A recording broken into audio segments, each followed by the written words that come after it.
चलिए अब हम लोग बात करते हैं मराठों के बारे में। मराठों का उत्कर्ष देख लेते हैं।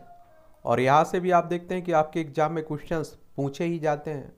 अब आप लोग कहोगे कि हर क्लास में मैं कह रहा हूँ कि क्वेश्चंस पूछे जाते हैं, तो क्या करें? पूछे जाते हैं तो पूछे जाते हैं। मराठा साम्राज्य का संस्थापक शिवाजी थे।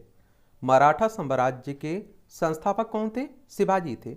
शिवाजी के जन्म की अगर हम लोग बात करें तो 6 अप्रैल 1627 में शिवने दुर्ग जुन्नार के समीप में हुआ था। और शिवाजी के पिता का नाम शाहजी भोंसले और माता का नाम जीजाबाई था। और कई बार आप देखते हैं कि माता पिता के नाम भी पूछ लेता है। शाहजी भोंसले की दूसरी पत्नी का नाम तुकाजी मोहिते था और शिवाजी के गुरु कौंड देव थे। शिवाजी के गुरु कौंड देव थे, ये भी आप लोग याद रखिएगा। इसमें आगे आप लोग देखेंगे कि शिवाजी के बारे में कुछ और पॉइंट हैं, इन्हें भी आप लोगों को याद रखना है। और आध्यात्मिक क्षेत्र में शिवाजी के आचरण पर गुरु रामदास का काफी प्रभाव पड़ा। किसमें? अध्यात्म के क्षेत्र में। और आप देखिए शिवाजी की शादी की बात करें तो शिवाजी की शादी साई बाई निम्बालकर से 1640 में हुई थी। कब? 1640 में। साई जी ने शिवाजी को पूना की जागीर प्रदान कर स्वयं बीजापुर रियासत में नौकरी कर ली थी। और अपने सैन्य अभियान के अंतर्गत आप देखिए 1644 में शिवाजी ने सर्वप्रथम बीजापुर के तोरण नामक पहाड़ी किले पर अधिकार किया था। ये पूछ लेगा आपसे कि शिवाजी ने सबसे पहले 1644 में शिवाजी ने सर्वप्रथम बीजापुर के तोरण नामक पहाड़ी किले पर अधिकार किया था। फिर आप देखिए 1656 में शिवाजी ने रायगढ़ को अपनी राजधानी बनाया था। किसे? रायगढ़ को। शिवाजी को राजा की उपाधि औरंगजेब ने दी थी। किसने? औरंगजेब ने। और आप देखिए बीजापुर के सुल्तान ने अपने योग्य सेनापति अफजल खां को सितंबर 1659 में शिवाजी को पराजित करने के लिए भेजा। और शिवाजी ने 10 नवंबर 1659 को अफजल खां की हत्या कर दी थी। और शिवाजी ने सूरत को 1664 और 1670 में लूटा था। कब? 1670 में लूटा था। ये भी आप लोग याद रखिएगा। इसमें आप देखेंगे पुरंदर की संधि 1665 में महाराजा जयसिंह और शिवाजी के मध्य हुई थी। किसके मध्य हुई थी? शिवाजी के मध्य हुई थी। ये आप लोग जरूर इसमें याद रखिएगा, क्योंकि इससे भी अगर क्वेश्चंस पूछे तो आसानी से आप लोग इसका भी जवाब दे पाएँ। क्या कर पाएँ? जवाब दे पाएँ। तो 1665 है, ठीक है। महाराजा जयसिंह और शिवाजी के मध्य संपन्न हुई थी। 1672 में शिवाजी ने पनहाला दुर्ग को बीजापुर से छीन लिया था। और आप देखिए 5 जून 1674 को शिवाजी ने रायगढ़ में बनारसी काशी के प्रसिद्ध विद्वान श्री गंगा भट्ट द्वारा अपना राज्याभिषेक करवाया था। और मूल रूप से गंगा भट्ट महाराष्ट्र का एक सम्मानित ब्राह्मण था जो लंबे समय से बनारस में रह रहा था। शिवाजी को औरंगजेब ने आप देखिए मई 1666 में जयपुर भवन में कैद कर लिया और जहां से वे 16 अगस्त 1666 में भाग निकले थे। मात्र 53 वर्ष की आयु में आप देखिए 3 अप्रैल 1680 को शिवाजी की डेथ हो गई थी। और शिवाजी के मंत्रिमंडल को अष्टप्रधान कहा जाता है। क्या? अष्टप्रधान कहा जाता था। और ये आप देखिए क्वेश्चन कई बार पूछ लिया है। अष्टप्रधान पेशवा का पद सर्वाधिक महत्वपूर्ण और सम्मान का होता था। शिवाजी ने दरबार में मराठी को भाषा के रूप में प्रयोग किया। शिवाजी की सेना 3 महत्वपूर्ण भागों में विभक्त थी। पागा सेना नियमित घुड़सवार सैनिक थे, सिलहदार अस्थायी घुड़सवार सैनिक थे, पैदल सेना थी। ये शिवाजी को तोपें अंग्रेजों ने प्रदान की थी। किन्होंने? अंग्रेजों ने प्रदान की थी। ये आप देखिए महाराष्ट्र के प्रमुख संत हैं, इनके बारे में याद रखिएगा। सबसे पहले आप देखिए ज्ञानदेव या फिर ज्ञानेश्वर, इनका समय रहता है 1275 से 1296 तक। महाराष्ट्र में भक्ति आंदोलन के जनक, मराठी भाषा और साहित्य के संस्थापक, भगवत गीता पर भावार्थ दीपिका नामक बेहद टीका लिखी इन्होंने, जिसे सामान्य रूप से ज्ञानेश्वरी के नाम से जाना जाता है। नामदेव ये 1270 से आप देखिए 1350। और इनके आराध्य देव पंढरपुर के विठोबा या विठल विष्णु के रूप में थे। और विठोबा या विठल की उपासना को बरकरी संप्रदाय के नाम से जाना जाता है और जिसकी स्थापना नामदेव ने की थी। किसने? नामदेव ने। और इनमें आप देखिए इनमें कुछ पद गुरु ग्रंथ साहिब में संकलित हैं। एकनाथ, ये आप देखेंगे एकनाथ 1533 से 1599 तक इन्होंने रामायण पर भावार्थ रामायण नामक टीका लिखी थी। तुकाराम, ये आप देखिए 1598 से 1650 की बात है। इन्होंने भक्तिपरक कविताएं लिखी जिन्हें अभंग कहा जाता है, और ये अभंग भक्तिपरक काव्य के ज्योतिपुंज है। रामदास की बात करें आप देखिए 1608 से 1681 की बात है। महाराष्ट्र के अंतिम महान संत कवि, दसबोध उनकी रचनाओं और उपदेशों का संकलन है। तो ये भी आप देखेंगे। मराठा राज्य के अंतर्गत दो प्रकार के क्षेत्र होते थे, एक स्वराज जो क्षेत्र प्रत्यक्ष मराठों के नियंत्रण में थे और उन्हें स्वराज क्षेत्र कहा जाता था। एक मुगतई, ये मुल्क एक कदीम, यह वह क्षेत्र था जिसमें वे चौथ और सरदेश मुखी वसूल करते थे, यहाँ से टैक्स के रूप में आप लोग कह सकते हैं। और चौथ एवं सरदेश मुखी स्वराज से नहीं लिए जाते थे, बल्कि उन जगहों से लिए जाते थे जहां मुगल या फिर दक्षिणी राजाओं का शासन था। चौथ भू राजस्व का 1/4 था, जो मराठों के उस क्षेत्र पर आक्रमण नहीं करने के लिए दिया जाता था। सरदेश मुखी आप देखिए 10% का अतिरिक्त अधिभार था, जो उस क्षेत्र से लिया जाता था जो मुगलों के अधीन था, पर मराठा उस पर दावा करते थे। सरंजामी प्रथा का संबंध मराठा भू राजस्व व्यवस्था से था। अष्टप्रधान में देख लीजिए आप लोग। अष्टप्रधान में आप देखेंगे इनमें तो आपको देखने को मिलेगा कि पेशवा सबसे पहले प्रधानमंत्री होता था और राज्य का प्रशासन एवं अर्थव्यवस्था की देखरेख करता था। सरीय नौबत सेनापति सैन्य प्रधान था ये। अमात राजस्व मंत्री, आय व्यय का लेखा जोखा, आप लोग वित्त मंत्री कह लीजिए उस समय का।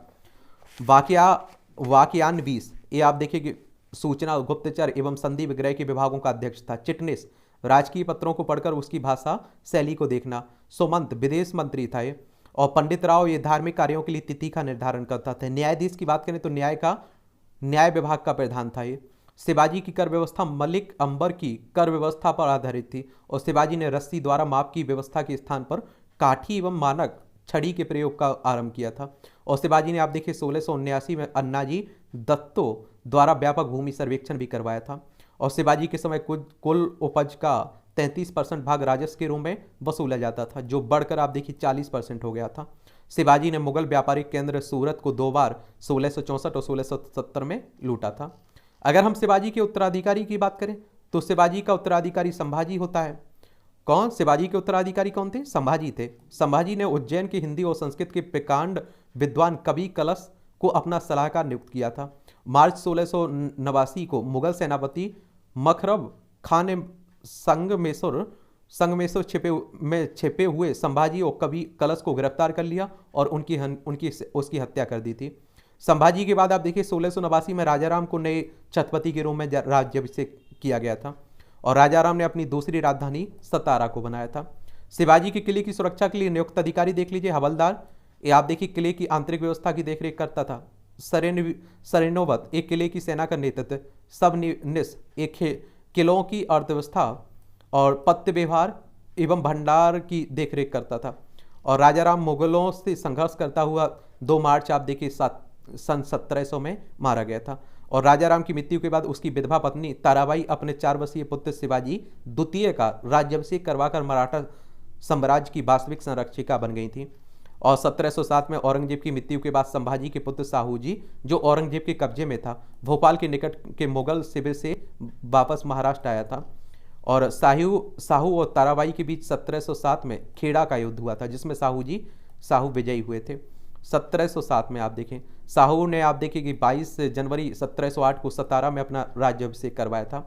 और साहू के नेतृत्व में नवीन मराठा साम्राज्य के प्रवर्तक पेशवा लोग थे, जो साहू के पैतृक प्रधानमंत्री थे। और पेशवा पद पहले पेशवा के साथ ही वंशानुगत हो गया था, बाद में आप देखिए पेशवा पुणे में रहता था। ये भी आपको देखने को मिलेगा। कहाँ रहता था? पुणे में रहता था। फिर आप देखें 1713 की बात है। कब की बात है? 1713 में। ये आप देखें बालाजी विश्वनाथ को पेशवा बनाया गया था। ये आप लोग याद रखिएगा, 1713 में साहू जी ने बालाजी विश्वनाथ को पेशवा बनाया। इसकी मृत्यु आप देखिए 1720 में हुई। इसके बाद पेशवा बाजीराव प्रथम हुए। पेशवा बाजीराव प्रथम ने मुगल साम्राज्य की कमजोर हो रही स्थिति का फायदा उठाने के लिए साहू को उत्साहित करते हुए कहा कि आओ हम इस पुराने वृक्ष के खोखले तने पर प्रहार करें और शाखाएं तो स्वयं गिर जाएंगी और हमारे प्रयत्नों से मराठा पताका कृष्णा नदी से अटक तक फहराने लगेगी। उत्तर में साहू ने कहा कि निश्चित रूप से ही आप इसे हिमालय के पार गाड़ देंगे और निसंदेह आप योग्य पिता के योग्य पुत्र हैं। और एक बात याद रखिएगा इसमें कि इस तरह के कथन भी कई बार पूछ लेता है कि ये कथन किसने कहा था। पालखेड़ा का युद्ध 7 मार्च आप देखिए 1728 में बाजीराव प्रथम और निजामुल मुल्क के बीच होता है, जिसमें निजाम की हार होती है और निजाम के साथ मुंगी सिबा गांव की संधि हुई थी। मुंगी सिबा गांव की संधि। और दिल्ली पर आक्रमण करने वाला प्रथम पेशवा बाजीराव प्रथम था, जिसने आप देखिए 29 मार्च 1737 को दिल्ली पर धावा बोला और उस समय मुगल बादशाह मोहम्मद शाह दिल्ली छोड़ने के लिए तैयार हो गया था। और बाजीराव प्रथम मस्तानी नामक महिला से संबंध होने के कारण भी चर्चा में रहा है। अंग्रेज मराठा संघर्ष के अंतर्गत होने वाली प्रमुख संधियां देख लीजिए। सूरत की संधि कब हुई? 1775 में। पुरंदर की संधि 1776 में। बड़गांव की संधि 1779 में। सालाबाई की संधि 1782 में। बसीन की संधि 1802 में। देवगांव की संधि 1803 में। सुरजी अर्जुन गांव की संधि 1803 में। राजापुर घाट की संधि 1804 में। नागपुर की संधि 1816 में। ग्वालियर की संधि 1817 में। पूना की संधि 1817 में। मंदसौर की संधि ये आप देखिए 1818 में। ये आप लोगों को एक और बात बता दूं कि इस संधियों से भी डायरेक्ट क्वेश्चंस पूछ लेते हैं कि ये संधि कब हुई थी, तो इन्हें भी याद रखिएगा। और 1740 में आप देखिए बाजीराव प्रथम की मृत्यु हो जाती है और बाजीराव प्रथम की मृत्यु के बाद बालाजी बाजीराव 1740 में आप देखिए पेशवा बनता है और 1750 में संगोला संधि के बाद पेशवा के हाथ में सारे अधिकार सुरक्षित हो गए थे। और बालाजी बाजीराव को नाना साहब के नाम से भी आप लोग जानते हैं। झलकी की संधि हैदराबाद के निजाम और बालाजी बाजीराव के बीच हुई थी। बालाजी बाजीराव के समय ही पानीपत का तृतीय युद्ध 14 जनवरी 1761 को। पहला आप देखते हैं कब हुआ था? 1526, दूसरा 1556, तीसरा 1761 में। और जिसमें आप देखिए मराठों की हार हो गई थी तीसरे में। इस हार को नहीं सह पाने के कारण बालाजी की मृत्यु 1761 में ही हो गई थी। और माधव राव नारायण प्रथम 1761 में पेशवा बना और इसने मराठों की खोई हुई प्रतिष्ठा को पुनः प्राप्त करने का प्रयास किया। और माधव राव ने ईस्ट इंडिया कंपनी की पेंशन पर रह रहे मुगल बादशाह शाह आलम द्वितीय को पुनः दिल्ली की गद्दी पर बैठाया और मुगल बादशाह मराठों की पेंशन भोगी बन गया था। और पेशवा नारायण राव की हत्या उसके चाचा रघुनाथ राव के द्वारा की गई थी। और पेशवा माधव राव नारायण द्वितीय की अल्पायु के कारण मराठा राज्य की देखरेख 12 भाई सभा नाम की 12 सदस्यों की एक परिषद करती थी। और इस परिषद के दो महत्वपूर्ण सदस्य थे, एक महादजी सिंधिया और एक आप देखिए नाना फडणवीस।